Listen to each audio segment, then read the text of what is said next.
everybody, it's your old pal Dave J from New York City. Songwriter, performer, storyteller, characters for kids and adults. How are you this evening? It is Monday night. Monday night, May the Chai, I believe it's called in some other language, not the one that we're speaking at the moment, but you'll figure it out. Okay, hi. My name is Dave J. What is yours? Tell me your name in the commenter section below, or is it this direction for you? Maybe for this way. I don't know. It's like the scarecrow. In any case, hope you're having a wonderful day. It's the beginning of a new week that promises to bring something different. I'm okay. I forgot to take my meds this evening, but other than that, we're just fine, and hoping that you're well as well. Let us know in the commenter section where you're watching from. That's right, that's always enticing, isn't it? That information, where you're from. You meet someone somewhere, well, where are you from? Especially in New York City, you meet someone, they could be from anywhere. Then you find out sometimes they're from New York, and you're like, oh, all right, yeah, I guess. But, you know, sometimes if they're from New York, they've got an interesting story to tell. We've all got an interesting story to tell, ladies and gentlemen. And what is your story? Tell me in the commenter section below. And we will commence with our show post haste. Good expression that I like an awful lot. Let's see who's here. Anybody? Anybody in the house? The house? All right, well, I'm here, and I'll tell you a little about my day, and then we'll get into some music, and we'll get into some witty banter, as long as you provide the wit, that is, and I can't really be responsible for that. No, I have a no-wit clause in my contract, and I'm sure you'll be happy to honor that once I toast you. Thank you. L'chaim. Okay. I had a good day because, let's see, I felt very good about the broadcast we did this morning, this live streaming thing, and kind of got me going for the day. I was really on fire there for a bit. I was riffing about several different things that were just things I was feeling, and I think that's a real positive thing for everybody because, you know, I need to be true to myself. Isn't that right? You need to be true to yourself. I'll be true to myself. I'll be true to you. Yes, I will. Okay, monkey song. They didn't write it. Anyway, I think it was probably Boyce and Hart who wrote that. A great songwriting team, and one of them committed suicide.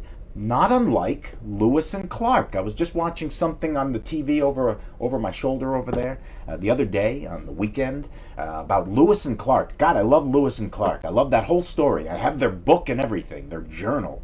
It's exciting. They discovered this land. I love the idea of discovery and exploration. Yeah, my buddy Stephen Glicksman and I, when we were kids, we used to have these little, we called it the forest, I guess he called his backyard. There were a little few trees and things like that, and, you know, it was like a little wooded area, very small, and we used to pretend like it was like our clubhouse hideout, and everything was kind of like, it was a mini Lewis and Clark of about 3 foot by 3 foot, you know, maybe a little more than that, but when you're that small, 7, 8, 9 years old, everything seems bigger. Like you go back to your old school, like you go back to your old elementary school, it seems like tiny. You seem huge by comparison, but when you were there, everything seemed normal size to huge. You see how that perspective happens? I think you do. In any case, what else did I do today that made me feel like I had a very good day, a productive day, a worthwhile day? After the broadcast this morning, I ate a little something. I felt good about that. I'd worked on my script, the film script that I've been working on. I tried to piece together. I have what I did since last week and over the weekend as well is I furthered my story structure. I put A to B to C to Z together, but I left out some pieces like what's going to get my main character into the story. That's the thing you have to figure out because you have to compel the audience. So you have to write that from start to finish. You have to keep the audience hooked from the beginning. So I kind of worked some ideas out today, or at least some thoughts as to how I could do that, and that was productive. And then I realized that it's a fella named Rob Bartlett's birthday. Now, I don't know whether you are familiar with Rob Bartlett and his work. Like yours truly, but much more so successful anyway. Rob Bartlett is a pretty well-known entity in the character acting, comedy character, musical comedy character field. does really great work, and he was on the radio Don Imus, and I should say the TV/radio, because Don Imus's show was broadcast on the television airwaves for quite a while. And that's where I really got to see him as well and his work. But I actually met, and I guess you could say I worked with him in some capacity. It's kind of a cool story. In 2004, I was on The View, ABC TV's The View. They had an original song contest. Some of you already know this story. But in those days, I used to look for, just as I do now, I suppose, any angle, any reason, any way I can try to get in front of industry people. Long before the View thing came about, months and months before, I should say, I signed up for this thing. You could plunk down your $75, which is what it was, I believe, at the time. And, somebody looking to make a buck, an entrepreneur, if you will, says, I'm going to get all the industry people, casting people, managers, all these people together in a room. You can do a monologue for them. That's a few minutes long. Then you're going to have an opportunity to meet at a little tiny table with each one. There's like 20 of them or whatever, let's say. And then you can have 5 minutes with each one, and you can kind of tell them what you're all about and hope that they're going to want you, Who knew? Who knows? I don't know. I still haven't figured out the trick to this thing, other than being yourself, like I'm trying to be here. You be authentic. Of course, I'm not always on, as those who know me off camera know. You got to keep it riffing. You got to keep it moving for the people. You got to keep it entertaining and interesting. Anyway, it so happens that the industry night thing that I booked for the 75 clams was the night after my appearance on The View. It just turned out that way. The View came actually after I'd already paid my money to do this thing. So The View happens, and then the next domino to fall is this industry night, and I go and I do it, and I meet at table and table and table and table. I finally get around to this guy. He's a manager. He's a personal manager, and he says to me, I know who you are. I'm like, you do? Wow. How do you know who I am? He said, I saw you on The View yesterday.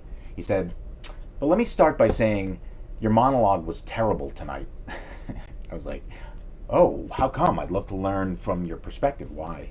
He goes, well, it just wasn't a good monologue for you. Sorry, Bob Lane. He was my acting coach. He helped me choose the monologue. I love Bob Lane. That guy's brilliant. And I stand by the monologue, but this was this guy's opinion. Anyway, I just remember that DEET. Short for detail. Anyway, so I share that.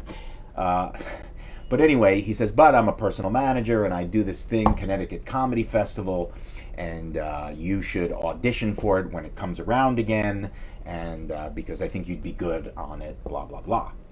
And so, okay, so it came, it went, I forgot all about it, I thanked him, this and that. Months later, this was in July of 2004, and then in September 2004, I get a phone call from him. His name is Gary something. Anyway, and Gary calls and he says, Dave, remember I met you at the so-and-so and you had that terrible monologue? No, he didn't say that, but that's what I'd like to say he said. But in any case, he says, well, remember I told you about the Connecticut Comedy Festival. It airs on PBS, and we're going to have our auditions for it 1 week from now. Why don't you come down next Friday and do a 5-minute audition? That's what we need. And I was like, great, you got it, and I got the information. I hadn't done stand-up comedy in like 10 years. So I had to work on a routine all week. I had to come up with 5 minutes worth of material. And best I could come up with was this concept that I ended up using much later called 1 minute autobiography. And 1 minute autobiography at that time was just, I came up with a little theme song that I actually used for my later rendition of 1 minute autobiography. For those of you who have seen it or have gone to my Dave J from NYC or YouTube or davej.com pages, it's on all of those things respectively. And I used that same theme song, and then I used it as an opportunity to play a character for about a minute or so. An impression, a character I made up. I think I did, this was in Connecticut, so I did Senator Joseph Lieberman. Hi, I'm Senator Joseph Lieberman. And it was positive a thing that Senator Dodd, the other senator from Connecticut, was a judge in the finals of the contest. But in any case, I had a first audition for the contest. So I went down that Friday with my 1-minute autobiography gags and my guitar and my characters and Beatles. I did my Beatle, I called it Beatle 4.5 at the time. That was like, because everybody's like, who's the fifth Beatle? Well, I came up with a character. Well, I don't know who the fifth Beatle is. It could be George Martin, could be Brian Epstein, could be this one, that one, Billy Preston. But I'm going to be Beatle 4.5. And I basically did my Liverpool accent, the wig, and the impression of the Beatles, and I was Beatle 4.5. Stuff like that. Couldn't have been very good because anybody who knows anything about comedy, you got to work it out in the clubs for months, years even. You've got to work this material over and over and over and really cull it, really refine it like you're sanding a fine piece of wood. Takes a long time, really does, to do it right. But in any case, I passed the audition. I'd like to thank you on behalf of the group, and I hope we pass the audition. Well, actually, it's supposed to be Ringo, not John, but you get the idea. In any case, I passed the audition. I made the semifinals. That's right, the semifinals were the next night. So that must mean... Wait a second. I think what it was is I came in Friday afternoon. I passed the audition. They said, the semifinals are tonight. Can you stay in town? Can you stay in town? It was Waterbury, Connecticut. It's quite a schlep from New York City. Can you stay in town and do the semifinals tonight? Sure. I had like my notes. I had like 7, maybe 12 pages of notes, X'd out certain things I wasn't going to do. I tried to refine it. This thing, I'm telling you, to the minute I went on for this audition, I was like refining this thing, crossing out, editing, scribbling in other lines I'd come up with. It was exciting, actually. It was fun. Semifinals had a real audience. The auditions, no audience, just the judges, including this guy Gary, this manager. Well, in any case, so the semifinals, I stay in town, I do it that evening, and I pass the semifinals, and I get into the finals. Finals are next night. So I go back to New York. I'm like refining on the computer, type. I'm like, take this bit out. I don't think it played. Maybe this will work. Just willy-nilly stuff. Okay. And Beatle Mike Fonts is the first to chime in on the room, and he says, hey, Dave J. Beatle Mike, yeah. All right, Beatle Mike. I just came up with a new way to say yeah. I kind of liked it. It was a down low, like yeah. Had a little grit to it. I like that. I'm going to keep that in for a while until it doesn't feel right anymore. Kind of strained the vocal cords, if you want to know. Anyway, I'm willing to make that sacrifice for you, Beatle Mike, and other friends as well. Please let me know who's here. Beatle Mike, I'm telling the story about how I came to meet Rob Bartlett, whose birthday it is today. And I made a personalized video for him earlier today, but first I'm telling the story about how I met him. So I'd auditioned for the Connecticut Comedy Festival in September of 2004, and I made the semifinals. And from the semifinals that Friday night, I made the finals for Saturday night. So I come back to Waterbury, Connecticut, a very popular theater called the Seven Angels Theater, very nice old-fashioned place. Dug that old-fashioned vibe there, I should say vintage vibe there. And I did the fight. Now I felt there's no way I'm going to win this thing. I'm up against comedians who have been working and honing their act for years and years. But for me, I'm already a winner for me, because holy crap, I came up with this routine a week ago, and here I am in the finals. It's going to air on PBS. How exciting. I'll get some footage out of it and all this stuff. Back then, internet wasn't as popular, or was popular, but it wasn't as video friendly, I wouldn't think, as best I can remember. So, whatever, maybe I thought I had something for my website. I didn't win, as I said, but Rob Bartlett was the MC. And I remember when he introduced me, I didn't give him my intro or anything. I don't think. I must have given him some information, like, I do play guitar and sing, write songs, I do impressions and characters and stories and whatever. So I remember when he introduced me, he said, what we have here, ladies and gentlemen, next up is what we call in the business a triple threat. And when I heard that, I was like, all right, cool. He's calling me a triple threat. And this is the guy from Imus, So in any case, I go on, I do my thing. Some things work, some things don't, but whatever. I was very proud of my Senator Joseph Lieberman material. Hello, I sound a little like Russell Zisky. Russell Zisky, the character from Stripes, played by Harold Ramis. Very close with the throatal. You have to do a throatal thing for the impression. It's all here. Senator Joseph Lieberman. Anyway, I was very excited. I finally, I couldn't get a copy of the damn thing, incidentally, and I tried to get a copy of this footage of this performance. I know it wasn't great, but I figured I could punch it up with a little laugh track stuff on the side. Don't tell anyone. Anyway, they sent it to me. It had no audio track on it. It was just me, but with no audio. You couldn't hear the audience. It was terrible. I mean, it was even worse than it probably was live. That's, if you can imagine, with just 1 week to prepare. In any case, so this is what I did. I saw on Facebook, they tell you whose birthday it is today. I suppose you can check in advance, but who does that? But okay, maybe some people are like that, and they do. Well, in any case, I saw today that it was Rob Bartlett's birthday. I said, you know, I'm going to make a nice video for that Rob Bartlett fella, because, first of all, it's fun to say the word Bartlett. Say it with me, would you? Bartlett. Bartlett. I feel like it would be a fancy dog that would bark that way. It'd say, Bartlett. I don't know, maybe that's... We can fix this in post, of course, if anything isn't playing here tonight. But Beatle Mike, you know, since you're here, you probably have, because you're a huge Beatles fan, that's why we call you Beatle Mike, you probably have the Beatles audition for Decca Records, right? You know that story, Beatle Mike, don't you? I know I had those demos myself.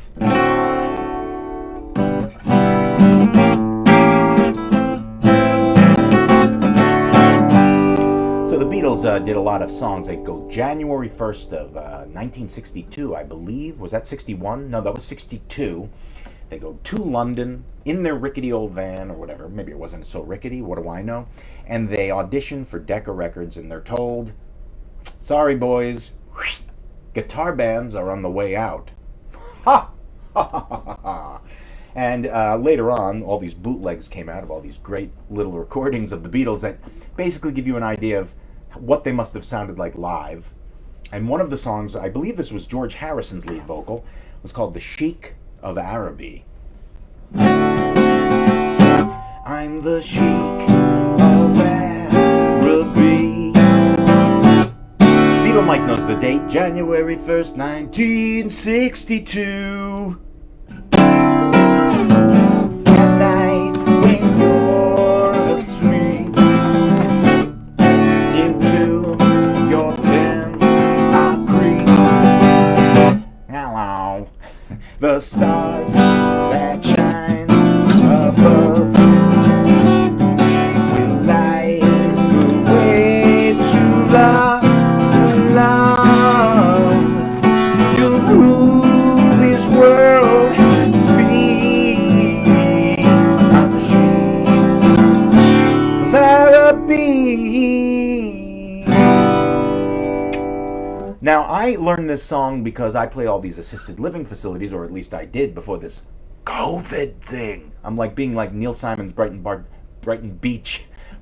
memoirs. Brighton Bartlett memoirs. See, I've got Bartlett on the brain. He's got Bartlett on the brain. He's got Bartlett on the... Okay. Brighton Beach memoirs. They whispered all the diseases. Remember, that's what Jews do. Cancer. He has cancer. Okay. Well, in any case, that's right, Beatle Mike. That is on the anthology series. Must be on the first one, I gather. Right? Anthology 1, they called it. Wow, I love that stuff. Beatle Mike, you know what I have? You know what? I think you'd dig this. If you have room in your Beatle room, I'm going to send this to you when we can send mail again. I suppose I could send it. I was going to send you, Beatle Mike, I was actually thinking of you the other day because I told you, I asked you for your address months ago, and I was going to send you this thing I was working on, this promotional item. I've had this idea for a long time. It's called the Paper Pocket Buddy. I didn't want to tell you about it at the time because I wanted it to be a surprise. And then, by the time I developed sort of, I still don't have it completely developed, but I was developing it to mail to people like yourself, friends who are like showing a lot of support and stuff. And then the COVID thing hit and it said, well, you could get the thing from mail, so I didn't send it.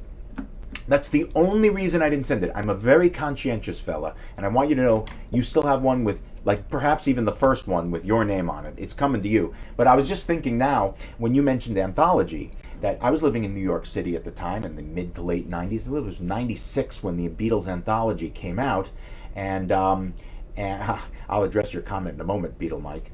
But I was walking by a bus stop, and here in New York City, you've been to New York, I presume. You have the big glass like posters behind glass in the bus stops and everything. And they had one for Beatles Anthology. Big blue sky, Beatles in some kind of weird saucer-looking thing, and it could have been an amusement park ride. That's what I thought. But anyway, and just Paul kind of going like this in a funny-looking sweater vest, and the other Beatles.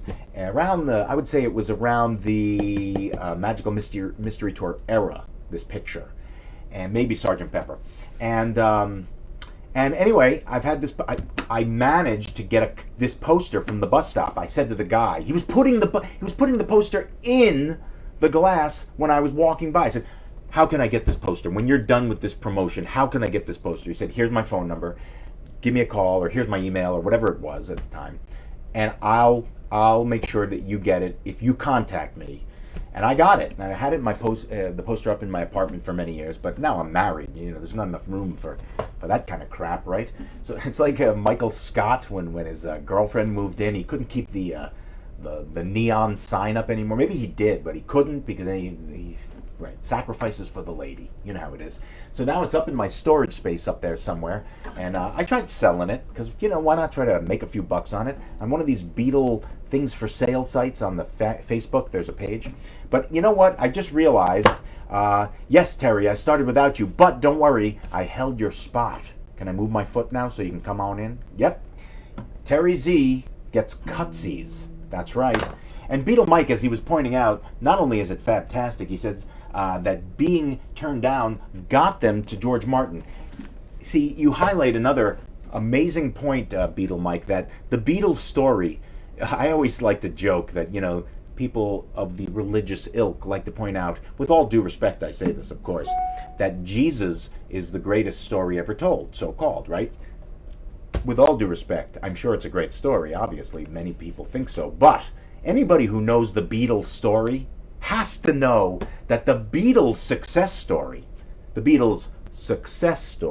is truly the most amazing, greatest story ever, ever, ever, ever. Right, Beatle Mike? You'll back me up on this. Listen, I'm a Jew, so what have I to lose by saying the thing about the Jesus story? But I mean no disrespect. Again, I'm pointing over there because over there I have my Mark Lewison book, the first of 3 in the tome called what was that called again? Beatle Mike. Have you read that yet, Beatle Mike? I know you're going to love this book if you haven't. I don't remember whether you told me you read it, but all together now? No, it's a Beatle. Mark Lewison is a Beatles historian, and Mark Lewison wrote this incredible first of 3 books that went from the time the Beatles were born, actually technically before they were born, right into their birth, through right there, December 31st, 1962, right before they broke big, right before they recorded their first album. And the next book, which he doesn't even know when it's going to come out, I just saw an interview with him on YouTube's, and he was talking about his the first book and the second book that he's working on. It's fantastic to hear him talk. This guy's amazing. I'd love to meet this fella. I got to find out when his birthday is. I'm making him a video. Anyway, hey, Ellen Cohen Grossman. Ellen Cohen Grossman. I should find the chords for that, by the way.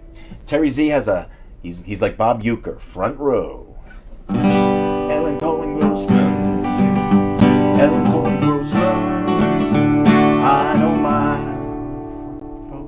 I know my folks, man. I'm gonna root for Ellen Cohen Grossman.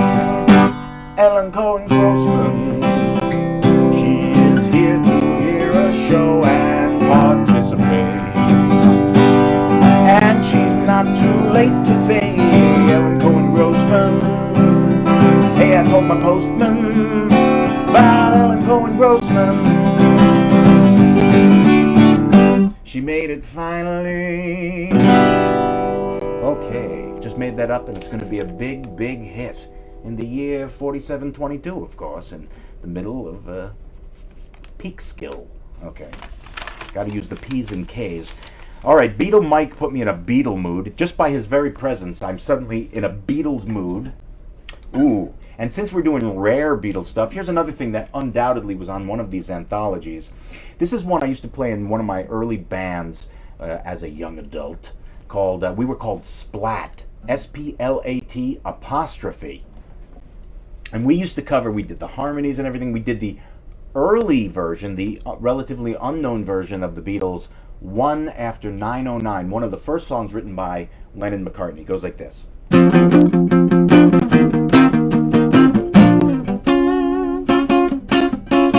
Baby said she's traveling on the one after 909. She said, now move over, honey, I'm traveling on that line. Move over once, move over twice. Come on, baby, don't be cold as ice. Said she's traveling on the one after 909. Beg her not to go, beg her from a bended knee. Only fooling around, girl, only fooling around with me. Move over once, move over twice. Come on, baby, don't be cold as ice. Said she's traveling one after 909. Pick up my bag, run to the station. Real man said I got the wrong location, yeah. Pick up my bag, run right home. Then I find I got the number wrong.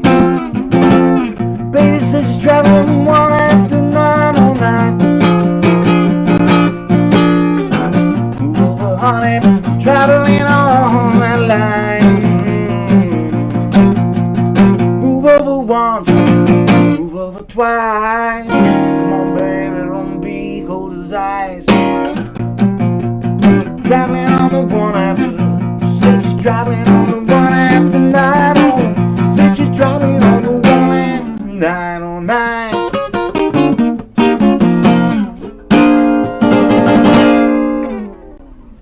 Yeah, one after 909. Los Beatles. You may know them as the Beatles. Cheers, everybody. Welcome to the Monday night broadcast. Monday, May the Chayeth. That's Chai is Jewish for 18th. I thought I'd spruce it up a little bit since all the days flow into each other and have no further meaning than they used to have. As it was, I should say, let me get my grammar correct for you, the fine folks of the viewing and participatory audience. Dates in general, the calendar was getting pretty stagnant. Let's be honest about it. The calendar was filled with calendric snafu with 28 in a month, 29th in a month, maybe 30, maybe 31. It was getting boring. Let's face it. There's only so much variety in the calendar. Now, the blood has drained from the face of the calendar with this whole COVID thing going on. Dates have no meaning. They keep pushing back the dates, which makes it even worse. I tell you what, I'm sweating. I'm sweating over this whole thing. Plus, this is a polyester blend. I'm really sweating. But okay. And Ellen Cohen Grossman, because oh look, there's more comment here. I've got to scroll down. I'm going to continue that thought in a moment for you, Ellen Cohen Grossman, because I was just thinking it. You're showing me the door, sniffle, sniffle. Who, me, Terry Z? I'm not showing you the door. You're always welcome in my abode. Is abode the word? You're always welcome in my chapeau. Remember that from My Favorite Year? 3 years at the Savoir, and she still gets it wrong. Is it the Savoir? What's the school? I screwed it up. Anyway, it's the greatest and most important story, indeed. And you have two of his books, but is one of Mark Lewison's books that you have, Beatle Mike, is that the... I can't believe I can't remember the name of it. I may have to run over there. I see it, but I can't... Wait, maybe my glasses will actually help. All those years... No, all those... Tune In! That's what it's called. Tune In. Do you have that one, Beatle Mike? And Beatle Mike loves that song. And Ellen, thank you for thinking that's fantastic. And Mike says, that's number one. I'm reading backwards, upwards. Sean gives me the thumbs up, and I give it back to you, buddy. I have a funny-shaped thumb, by the way. I have to point this out. Every time I see it, I think this. You know what? Sorry, Mom and Dad. Genetics aside, this is beyond your control. My thumb, if you can get a good look at this, it looks like, remember when you'd go to the Good Humor Man and the truck and everything, and he'd give you that wooden spoon stick thing that was, it had like a funny shaped thing. My thumb is basically the shape of one of those wooden ice cream Dixie cup thumb, wooden spoon things. I've always felt that about my thumb. Now, granted, I'm delighted I don't have a jackhammer thumb. And if you have a jackhammer thumb, I mean no disrespect. It's just that I've seen the jackhammer thumb, and I thought, I'm glad I have the Dixie cup thumb in comparison to the jackhammer thumb. The jackhammer. Is that what it's called? Jackhammer. Anyway, Sorbonne. Thank you, Terry Z. One of the smartest fellas I know. I've told you this myself, Terry, but you are. Not knowledgeable, able to articulate very cogent points. And I'm not blowing smoke when I say this. Terry Z, look him up, very smart. And I mean it. And I happen to agree with him on a bunch of things. And this is the beauty spot. When we don't agree on something, we discuss it and it's totally cool. And that is friendship. And that's somebody who's smart. Okay, because Terry and I both basically agree with Socrates that Socrates, he's the one who invented socks. No, I'm kidding. That was so dumb that I have to beat myself beside the head silly for even saying it. No, we both agree that Socrates said that the smart people know they don't know anything. And those are the people who say, I know everything, like my cousins. Anyway, they basically are the ones who always act out in the way that they know. They're know-it-alls, and then they don't know because they're just posturing. My posture stinks. I'm like Shaggy from Scooby-Doo with my posture, so there's no posturing with me. Anyway, Terry says, do you know where my car keys are? You see that shelf behind you there, Terry? You see that? Is that what are those keys? I see something, a glint of the light was shining off. Maybe those are keys. Maybe not. Maybe that's your mineral collection. Ooh, we have a special guest about to enter. Are you guys ready? Drum roll. The timing was a little off. Okay, everything okay? Backing in. Okay, well, I was going to say to Ellen Cohen Grossman, because you made it finally, and I was prepared for you this time, because I know you love the band Journey, as we say in Brooklyn, except I'm not in Brooklyn. So I'm going to give a Journey song a shot, and for you, Ellen Cohen Grossman. The name, it sounds so good with three names, I like to say it full, okay?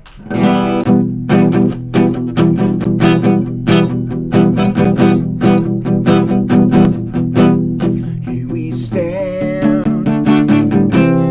worlds apart, hearts broken in two. Sleepless night, losing ground, I'm reaching for you.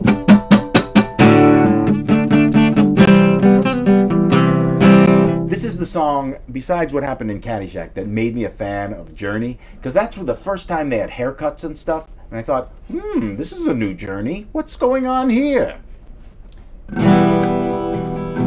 Where was I? You know what? Here, this is what I'm going to do. I mentioned Caddyshack. I had the other one queued up. I'm going to do this one as well. Any way you want it, that's the way you need it. Any way you want it. She loves to laugh. She loves to sing. She loves everything. There's no B in that. Why did they put a B? There's no B chord in this thing. Let me do it the right way. Glasses would help. Any way you want it, that's the way you need it. Any way you want it. She loves to laugh. She loves to sing. She does everything. She loves to move. She loves to groove. She loves to love everything. All night, oh, every night. So hold tight, baby, hold tight. She said, any way you want it, that's the way you need it. Any way you want it. Any way you want it, that's the way you need it. Any way you want it.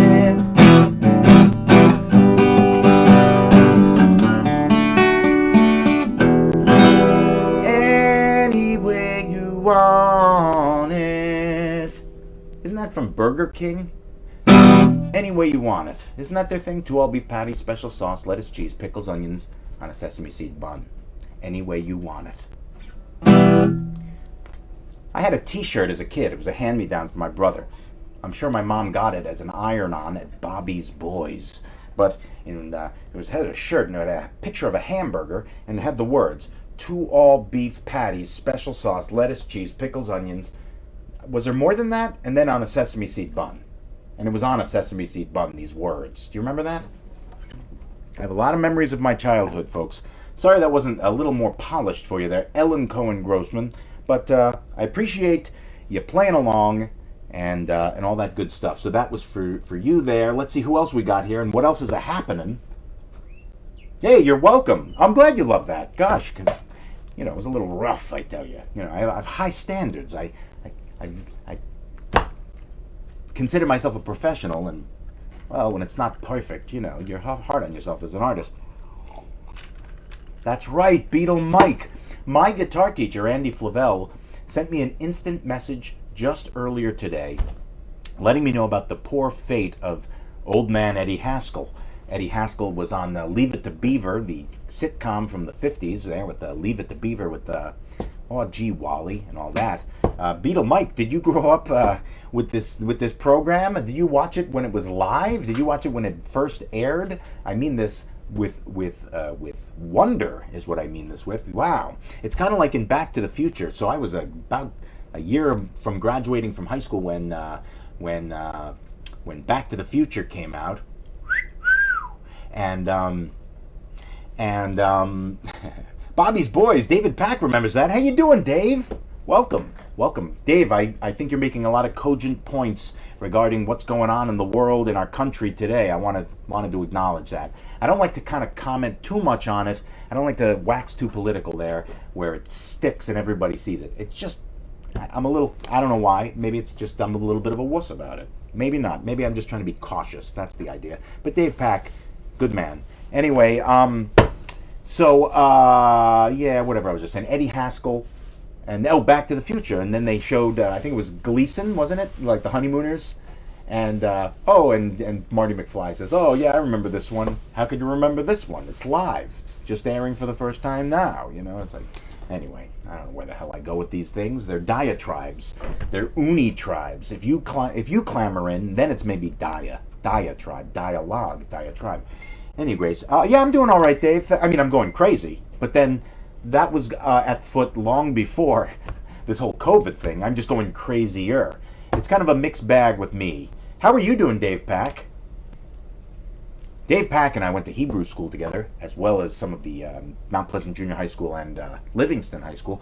And in Hebrew school, we would pal around a little bit because he would do an impression of Jim Gordon, the great football and mainly hockey announcer for the Rangers. And we would always have a good time on that. And we were on this bus. Maybe that was at Hebrew High School. My parents made me go to 1 year of Hebrew High School. I didn't even like to do my homework for regular school. Now I got to do homework for Hebrew High School? What, are you kidding? So when I would feign a stomach ache that might or might not work on my mom to get me out of going to school, or the Hebrew school anyway, and that didn't work, I would go. And you remember there was a kid there at that Hebrew High School. I think his last name was Hecht. Hecht. That's a fun name to say. Say it with me. Hecht. You feel like you're clearing your throat almost if it's in the CH, the sound. Anyway, Dave says, me too. 1 year. Hey, you're enjoying the blathering? You know what, Mike? I think the blathering was really on point today. This morning I did a show. If you have the time, you want to go back. This morning's show, also on the Dave J from New York City fan page there. This morning I felt like the blathering was on, and I was really riffing on things that were bothering me, and people and things. I didn't want to hear it. I was a little bit. I think I ate something too much before I went to sleep, and I woke up feeling a little. I got up and I expressed it in words. And now, for some reason, this evening, because I had this productive day making that video for Rob Bartlett and all this stuff, I hope he likes it. And in any case. Oh yes, Dave Pack went to Hebrew High School for 1 year, is what he's saying. Me too. My parents said, you have to go for at least 1 year. I'm sure they didn't talk like that, but for some reason, the way I'm doing it, they had a minor stroke. I'm sorry to say, in this way I'm characterizing it. You have to go. The face is drooping on one side.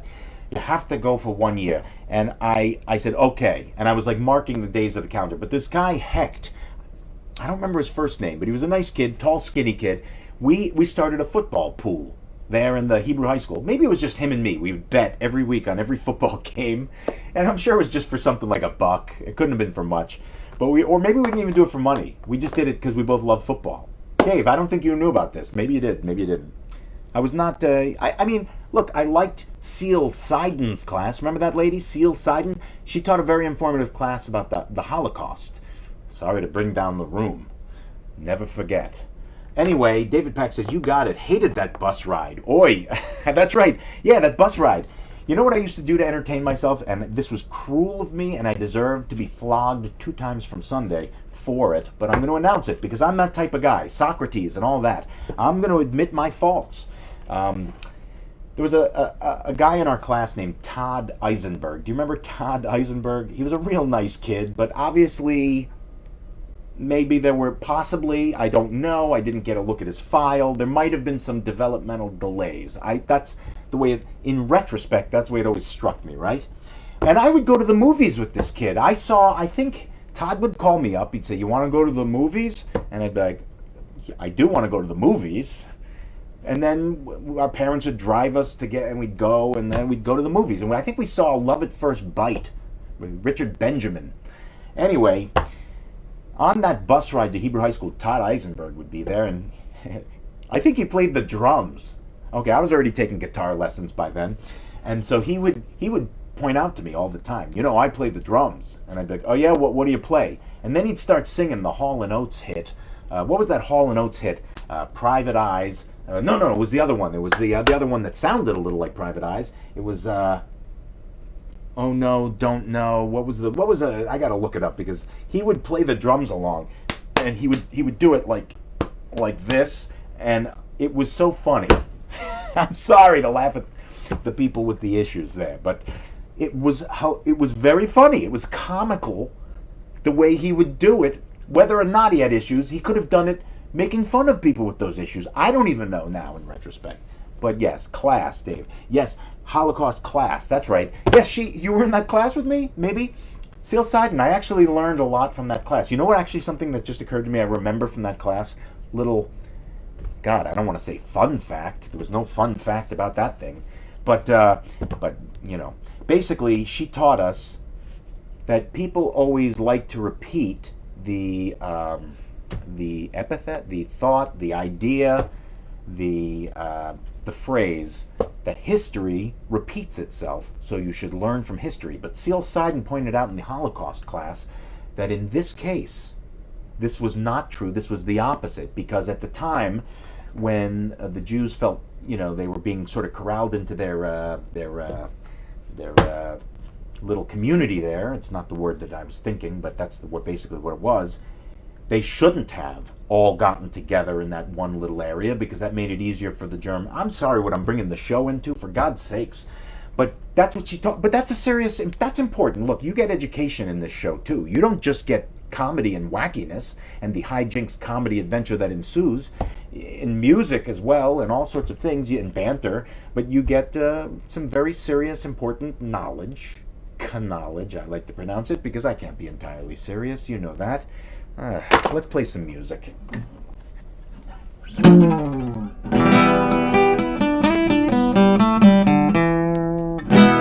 going to play a song that I wrote. I like to play it periodically. It's called While We're Waiting.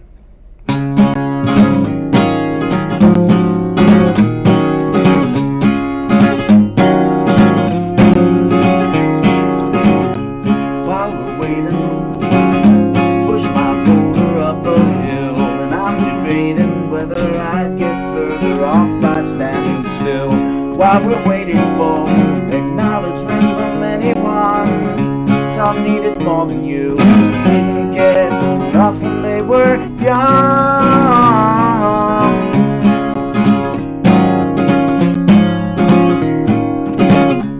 While we're waiting, I take my time, I take yours too. For all the words I speak, I never feel as though I'm getting through. While we're waiting for lesson about less is more.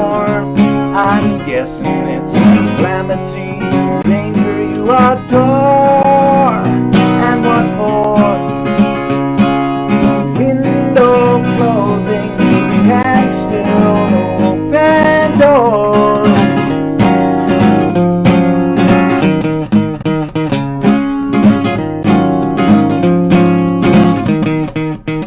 I'm gonna sit right down, share myself with you. I'm gonna show you who I am, really am. I'm gonna listen till my face is blue. I'm gonna give you all I can.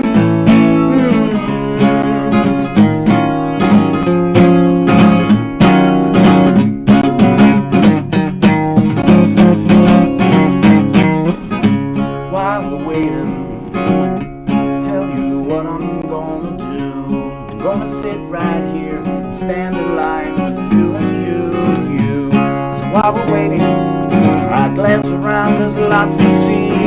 I take it all in as I wonder what's in front of me. As future turns to history, I figure out how much more I can be. Yeah.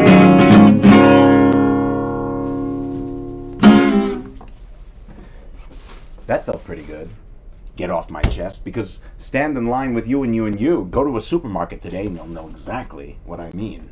How timely. Well, of course we have some more comments here coming on in. It's like a ticker. I should have a ticker sound effect when I go to the commenter section. I should probably do this. I should probably like be pulling an actual ticker, but reading your comments like I'm reading it from the ticker. Just a thought for maybe a later program. I'm always trying to better the show. You know that. I want to do it better for you guys. And with you guys. And yes, David Pack says that she was not a fan of Time magazine, and who is, really? It's the same thing as Newsweek, isn't it? It may as well be Dynamite magazine. I'd rather read that, to be honest with you.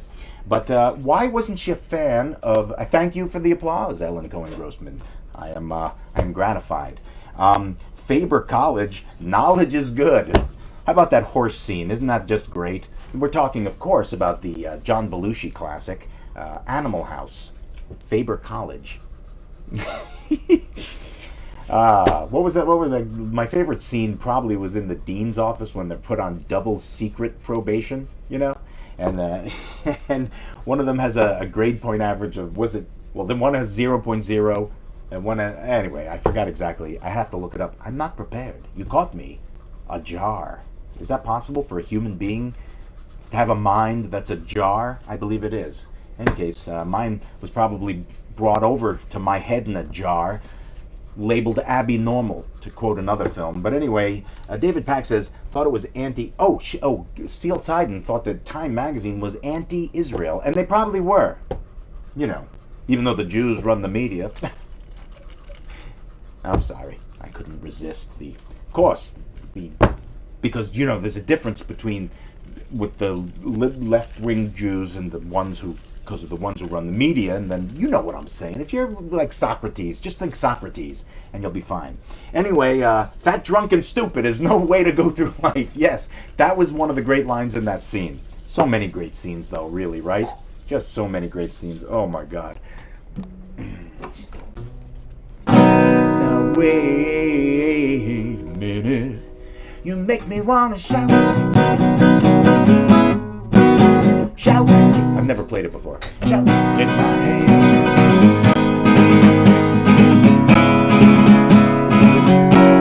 You know that fat, drunk, and stupid is no way to go through life. And even though you say you're gonna try, I know you're better off under a knife.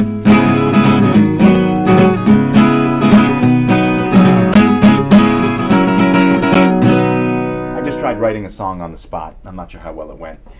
Tell me in 2 years from now, if you can just let me know how that song was 2 years out from now. Give yourself a little time to let it breathe, and then I'll be most interested in your comments. Okay. What else can I tell you other than this has been so much fun. I'm delighted. Otis Day and the Nights. That's right. Otis Day and the Nights. May we dance with your dates? Anyway, I can't help myself. I just found that whole movie fan-effing-tastic, right? Now, I don't know if you know this, but the D-Day character, the guy who rides his motorcycle up the stairs, the handlebar mustache, I believe it was written with Dan Aykroyd in mind, and the Tim Matheson character was written with Chevy Chase in mind. Did you folks know that? Being sort of a mini aficionado of Saturday Night Live, SNL as we call it in the biz, I'm pretty sure that I gleaned that somewhere along the way, maybe on my internship, maybe in the backstage history book that we treated like a Bible when we were on that sketch comedy show in college. The Nothing Special is the name of which I spake. And anything to work the word spake into my conversation. I always try to impress the ladies using the word spake. Nobody knows what it means, but anyway, it doesn't matter to me. All right, well, look, folks, this has been fantastic. We got the Animal House thing in. We got some Beatles stuff in. We got some Journey in. We got Terry and his humor in. Terry, did you see the post I did just for you? It was an alligator or a crocodile head, motorized crocodile head. I thought of you immediately. And with God, the fun you'd have with this thing. And what it is, folks, is somebody posted some kind of prank thing, a video of a prank you could buy. And it was a crocodile head about this long that just, you throw it in the water, it floats, and it's just the head coming out of the water, and it runs by remote control, and you can drive it at people in a boat or in an inner tube in the water and scare the living crap out of them, basically. And I thought, who but Terry Zuckerman would enjoy doing that more than anyone else? I ask you. Please let me know in the comments section if there's anyone else. We can forward them the link. But you know, and Mike Alphonse is, of course, continuing on with the endless number of wonderful lines from the Animal House. And it was it over when the Germans bombed Pearl Harbor? Classic, right. A cough to the truth, indeed. You okay? It's not COVID, is it? Okay. Sorry. No COVID here. Come on. We're fine. We're doing just great. All right, what can I tell you? We're going to bring it in. That yes, that was hysterical, wasn't it? You mean the scene from that movie, right? Or do you mean our portrayal of it? Wow, if you're saying that, my ego is out of control. It's bursting out of my head. Is that where the ego's kept? It's up here, right? Or is it somewhere down in the spleen area, perhaps? I'm not too sure. Well, what are you going to do? What else is going on? I baked cookies late last night. That was exciting. Yeah, I get this cookie mix, and I throw an egg in there, and so you soften the butter, you mix it up, and it's a good workout because it's good for the forearm, I believe. Maybe the tries, I'm not too sure. All right, I'm having a great time. This has been fantastic. And, as a matter of fact, Kumi's wearing the T-shirt that I bought many years ago, and it says, Be the Ball. That's another movie, but it was written by one of the same authors as Animal House. Did you know that? Doug Kenny, the man who co-founded the National Lampoon magazine, which we were little kids, some of us. Maybe Mike Fonts was on it when it came out in the early 70s, I want to say. Maybe late 60s? No, early 70s. The National Lampoon was based on the Harvard Lampoon, a very, very famous comedy magazine, totally emblematic of comedy hipness in its heyday. And anyway, that was until Saturday Night Live, and that stole some of the great writers from National Lampoon, like Michael O'Donoghue, for example, and he was a great editor. Yes, the Crockhead was hysterical. Yes, got it. Now I'm catching on. Dare I think it was something I said. See that? You got to correct. This is true. This is a Socratesian thing. Don't be a Socrates, you. No, I'm just kidding. I love wordplay. No, the thing is, Socrates probably, Terry, tell me if this is true, but Socrates probably also would have said, keep the ego in check, because that's the whole point of knowing you don't know anything. It's impossible to know anything, or really everything for sure. And so it's a good way to keep the ego in check. So on that note, I'm going to close down the show with a tune of some kind. I don't know which one. Haven't decided yet. Watch out. Well, I played this, I played that. I don't want to play this, I don't want to play that. So, I'm not going to play any of these. So, I'll play, Early 70s is my memory. Well, wasn't that National Lampoon there, Beatle Mike? Did you read the National Lampoon magazine? Great stuff there.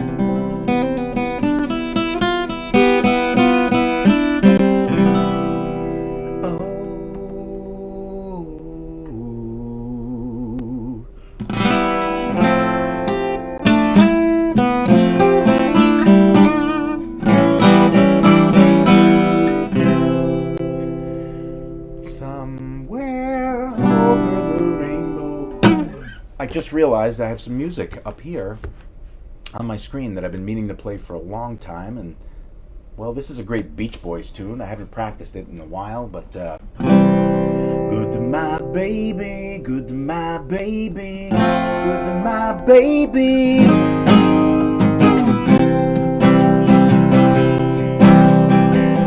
They think I'm bad and I treat her so mean.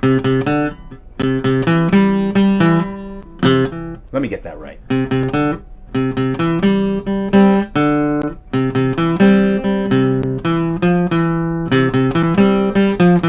Let's get that right. Good to my baby, good to my baby, good to my baby. They think I'm bad and I treat her so mean. But all they know is from what they've seen. When I get along now, you know we're happy as a couple can be. When I give her my love, it's between her and me. She's my girl and I'm good to my baby. She's my girl and I'm good to my baby. I know she's happy with me, my baby. Good to my baby.